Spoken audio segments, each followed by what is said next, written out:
Hi guys! Welcome back to Gika TV. Today we're gonna do a few errands in Makati and then we're gonna try to ride to Capitolio Starbucks to see if ang scooter natin is makapag-drive-thru sa Starbucks drive-thru. Pero before that, we have to check the temperature for today because last time I told you in my video going to Kainta, it was very hot, nag-overheat yung si Sokjin, my scooter, and that's why I think taking temperature for the day before you actually ride out is important. So let's do that right now. So ayon kay Google, the temperature in Makati City, in Pasig, and in Mandaluyong is 29 hanggang 30 degrees Celsius, which is parang not super different. I'm not super worried right now kasi nga nagpakabit ako ng heatsink after ko nga pumunta sa Kainta para hindi na mag-overheat ang aking Aerlang. Pero it's always good to take the temperature of the day to see if your scooter or if you could also make it kasi nga you're gonna be out there, wala kang aircon, standing on your own, and you're probably gonna have like a lot of different gears, which is yung helmet mo and then yung pads mo, which is gonna make your body feel heavier and also hotter. And speaking of preparations, I did mention before that we have to wear sunscreen, but that was in my morning ride. So the question is, do you still have to wear sunscreen now that you're going out sa afternoon? The answer is always yes. As long as there's sun out there, you should wear your sunscreen. And if you want to know like how much sunscreen is actually the recommended amount, so the answer is there's no recommended amount of sunscreen kasi depende yun. If you have a small face, you can't really use the same amount of sunscreen yung someone with a like big and round face like mine. Given that answer, I'll just like to show you how much sunscreen I actually use on my face and on my neck. So never ever forget to put sunscreen on your neck.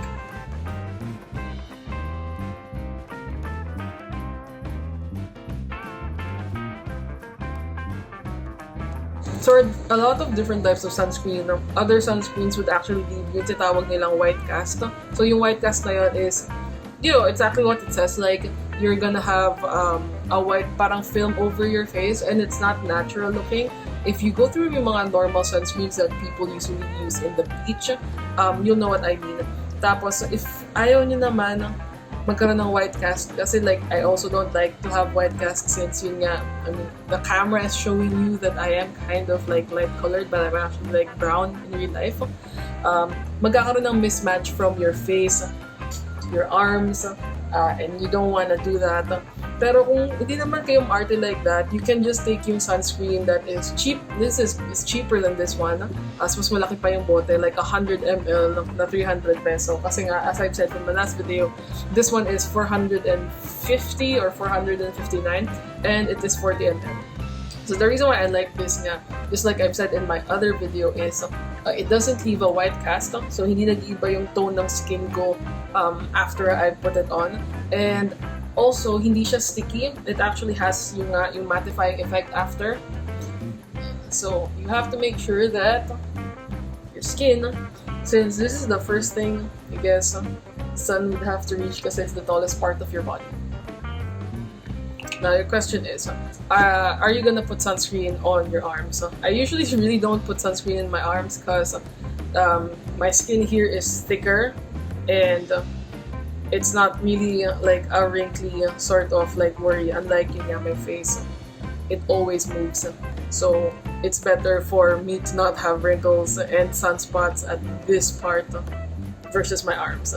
But I do also suggest na if you do not want to have, but I also do suggest if you want to wear a jacket, if you want to wear sleeves, that's fine for you.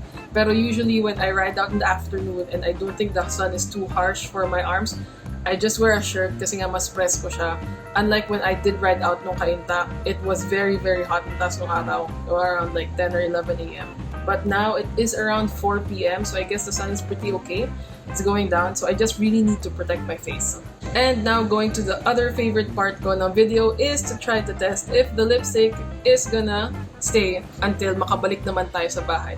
So, I guess my errands would not take mga more than 2 to 3 hours. Yun nga, I'm just going to be going to the bank, tapos bibili lang ako ng something from the groceries, and then magra-ride through lang tayo. Hopefully, makapag-drive-thru tayo sa Starbucks. So, we'll try to see if this one would actually stay. So, I'm going to be using Perfect Diary. I'm not sure. It won't zoom in. So this is Perfect Diary. I got this last 11/11. because it was free dun sa Perfect Diary na binili ko before.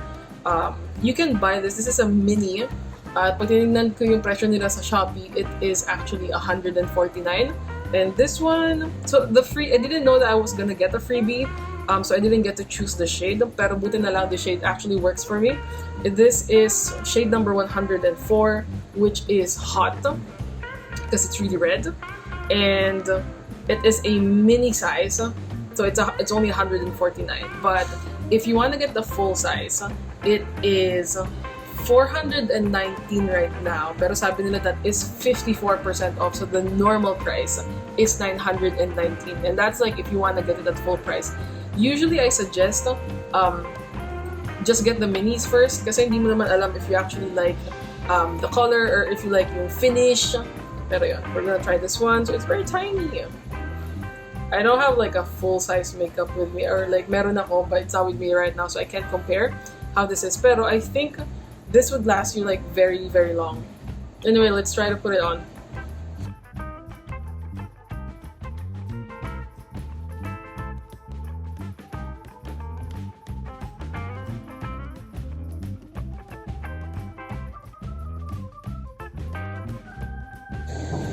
I look like McDonald's.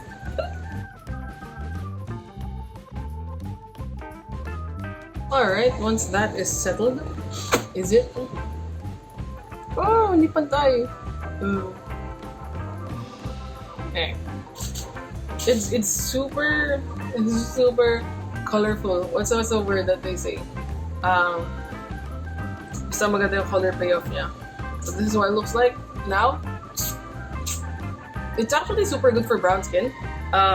So I suggest 104. It's almost for everything. And the finish is actually matte. So just like yung sunscreen natin, the finish is actually matte. So by matte, for others who are not watching, who do not know like the difference between matte and like a normal lipstick. Normal lipsticks kasi usually may parang gloss, parang basa siya. But this one, if you can see, it looks like it's dry. But it's not super dry, it's not irritating. This is not the first time that I've used it. But this is gonna be the first time that I'm gonna be using it while riding out. So thank you guys for coming with me with my preparation for the ride out, and let's go to Makati. Let's go. So we're gonna start off our ride. My best friend is behind me with his kaabo scooter. Usually he lets me lead kasi sinasabi niya mabagal ako magpatakbo, and that is kind of true.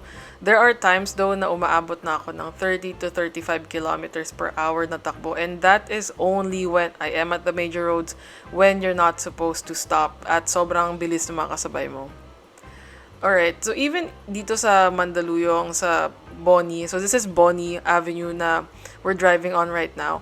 A lot of public vehicles and also motorbikes still use yung bicycle lane to actually get their customers, yung mga taxi, pati yung mga jeep.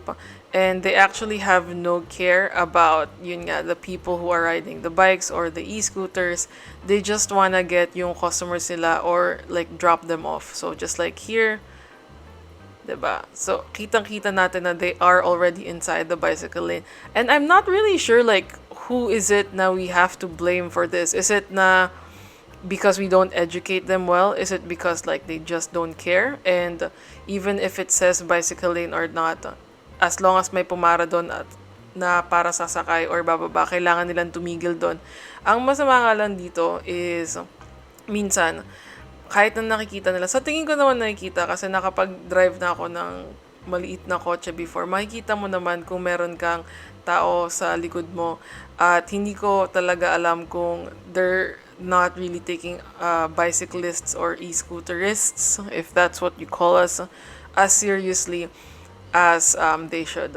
Another thing that I actually don't like when I'm driving my e-scooter, and as much as I love driving e-scooters, ang ayoko lang talaga when driving on the roads, kahit na hindi siya super like major road, I never try to do this in EDSA, pero kunyari dito sa road na to, this is San Francisco. I'm not sure if it's San Francisco Street or San Francisco Avenue, pero ito yung nasa circle sa Mandaluyong, is if kailangan mo pumunta sa gitna kasi you have to turn left, and diba the bicycle lane is always nasa right side. So yun nga, if you have to turn left, kailangan mong gumitna.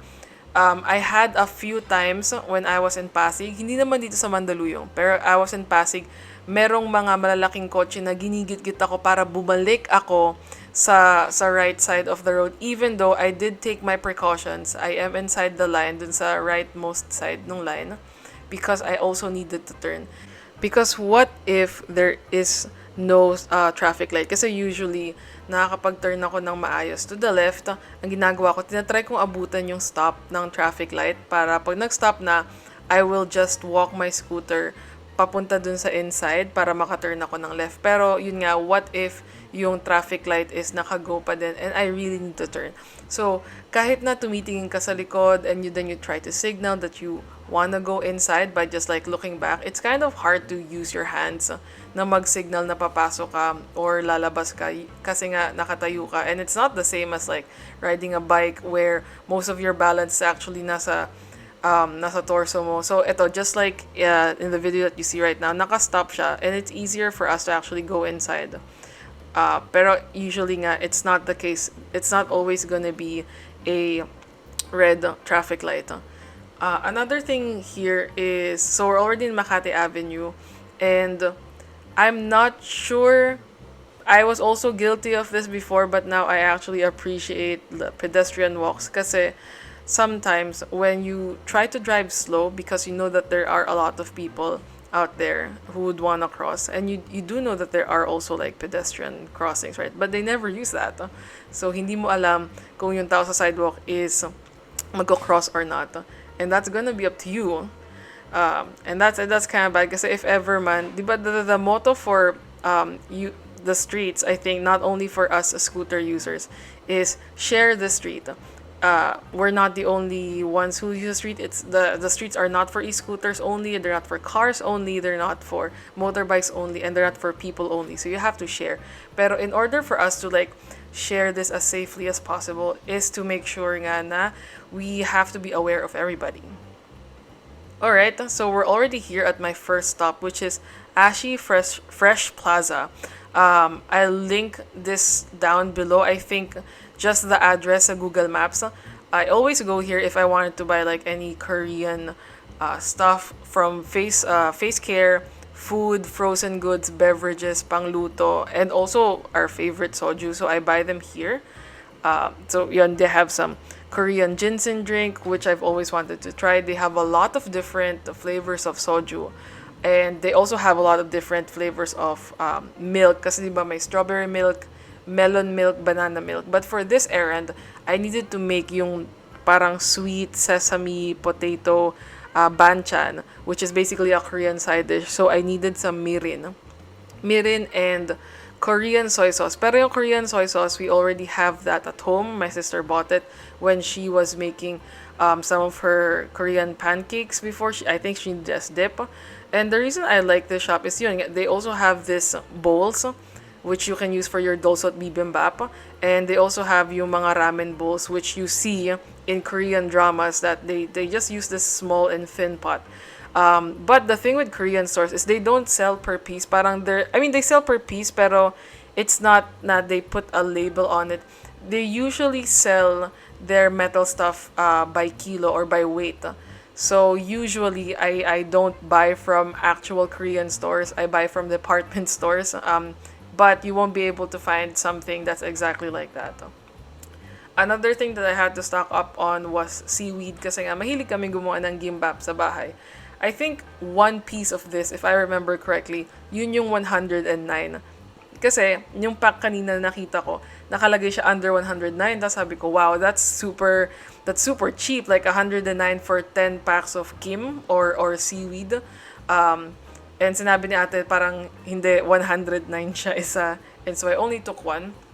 They were also having a sale. I'm not sure if they have a sale until now, pero this one is basically yung tteokbokki or yung sweet and spicy rice cake nila, tapos may kasama siyang either the gold pack is jjajangmyeon, or other people would call it japaghetti. Pagkatapos yung red one naman is, I think, yung spicy noodles before, yung parang iniiyakan ng mga tao. Pero for this purchase, I don't think that I took the red one kasi jjajangmyeon na yung gusto ko. And I don't think that any Korean Korean grocery run would be complete without our favorite Korean ice cream. I like samangko and just the normal version of samangko, which is yung red bean. You can also find it like in chocolate, and you can also find it in strawberry. And now we pay. If I remember correctly, I bought a few other small stuff here. Pero yeah, you didn't see it in the camera anymore. Meron silang handy dandy paste. And these are scooters. So as you can see, my lipstick is still there. And that's very good. We'll have another stop and see if nandun pa rin siya.